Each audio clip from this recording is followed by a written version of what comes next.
Հիմա նաև ինտելեկտի հետ կարծես խնդիր ունեք, եթե sense բաներ եք պատմում, լավ, դա էլ անցանք։ Ես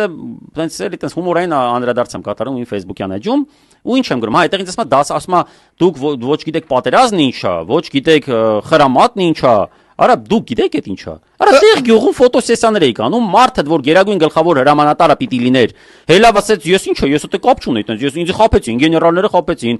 գշեն խափեց, ես սա խափեցին, ինքը դες մենեջեր էր ուղակի, արա դուք չգիտեք պատերազմն ինչ է։ Դեք տեսանք ձեր վարած պատերազմի արդյունքում ինչ եղավ։ Մենք օքեյ է, չիմանանք պատերազմն ինչ է։ Դու էդի մեզ պրեդիավա որ ներկայացնում ես, դա անտրամաբանական աղջիկ ջան, բայց դու պրիչով, արա դու ինչ գիտես, դու տեղ տաղաբանում տղետ գորիսում ընդ լրված մի տեղ հյուրանոցում, դու տեղ գյուղում ինչ որ ֆոտոսեսիաների անի տենց բան եք անում, ինչ սողում եք ինչ որ տեղ տենց վինտովկաներ ինչ որ ձեր ձեռը չէ, դու գիտես, հա ինչ։ Լավ, իրանց իմացած պատերազմը մեր վրա արժեցավ Արցախի կորուստ 5000 երեխու զոհվել, որին դու աննա ասեցիր հանուն ոչնչի են զոհվել։ Հասկանում ես։ Հիմա դու եկել ես պատերազմից ես խոսում,